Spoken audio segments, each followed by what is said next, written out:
शिल्पी घर के काम से फ्री होती तो बोर होती, जिसके बाद उसने घर में ही दुकान खोलने की सोची। अरे ये इतने सारे कपड़े, अरे बहू क्या करेगी इनका? माँ जी, मैं घर में बोर होती हूँ तो सोचा सामने के कमरे में कपड़ों की दुकान खोल लूं। घर का काम भी हो जाएगा और 4 पैसों की कमाई भी। अरे वाह वाह, ये तो बहुत ही अच्छी बात है। मैं भी तेरी मदद कर दिया करूंगी। वाह माँ जी, तब तो मजा आ जाएगा। अब हम दोनों मिलकर खूब पैसे कमाया करेंगी। अब क्या था, सास बहू का काम चल पड़ा। एक दिन, अरे राकेश की माँ, सुनती हो? कहाँ चली गई? भूख के मारे पेट में चूहे कूद रहे हैं। अरे नंदिनी, कहाँ हो? भूख लग रही है। पापा कहाँ है? माँ पता नहीं बेटा, भूख लग रही है। आज तक किसी ने चाय भी नहीं पूछी। तभी सास बहू घर के अंदर ढेर सारे सामान के साथ आती है और वो भी हंसती हुई। अरे वाह बहू, ये तो बड़ी अच्छी मार्केट दिखाई तूने। बड़ा ही सस्ता सामान था।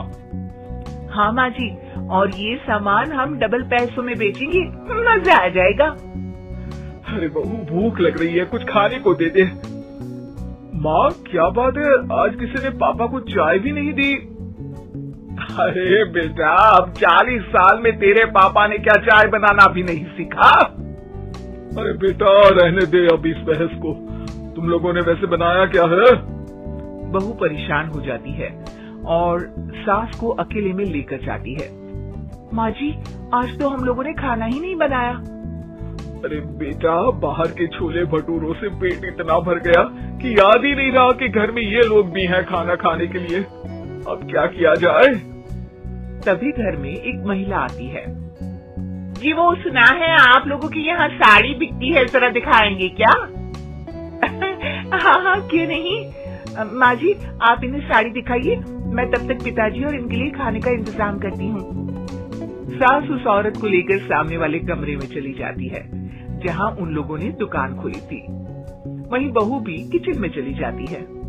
अब इतनी जल्दी क्या बनाऊं? पापा जी तो खाने के लिए भी बैठ गए हैं। आइडिया, मैं खाना बाहर से ही ऑर्डर कर देती हूँ। थोड़ी देर में खाना आ जाता है और बहू टेबल पर खाना लगा देती है।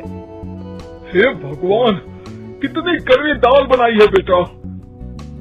नहीं पिताजी, वो क्या बात है नंदिनी, रोटी तो चबाई ही नहीं जा रही है, लग रहा है रबड़ खा रहा हूँ। एक तो इतने महंगे होटल से खाना मंगवाया और वो भी इन लोगों को पसंद नहीं आया। तभी सास नोट गिनती हुई बाहर आती है। वाह माँ जी, बड़ी कमाई हुई लगती है। हाँ, मैंने वो 2000 वाली साड़ी 3000 में बेच दी। अरे वाह माँ जी। दोनों सास बहू बहुत खुश हो जाती हैं। मेरे पेट में ना बेटा जोर का दर्द हो रहा है। अरे माँ, क्या हुआ? पेट में दर्द? बाहर का कुछ खाया था क्या? मैदा तो नहीं खा लिया? मैंने छोले भटूरे खाए थे। माँ क्यों खाए? आपको तो पता है कि आपको मैदा सूट नहीं करता। चलिए माँ को डॉक्टर के पास ले जाते हैं। तभी अंदर से पापा की आवाज आती है। हे भगवान, मेरा तो पेट खराब हो गया। सब पिताजी के पास जाते हैं। पिताजी, आपको क्या हुआ? खाना बासी था शायद।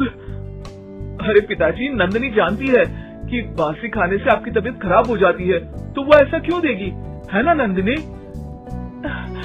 वो खाना मैंने बाहर से ऑर्डर किया था। मैं और माँ दुकान का सामान लेने गए थे, इसलिए खाना नहीं बना पाए। क्या नंदिनी, दुकान के चक्कर में तुमने तो सारे घर का हाल बिगाड़ रखा है। चलो अब माँ और पापा को लेकर अस्पताल चलते हैं। अस्पताल में जाने पर डॉक्टर कहते हैं, हाँ, इन दोनों को तो एक दिन के लिए एडमिट करना पड़ेगा। क्या? क्यों? पेट ही तो खराब है ना।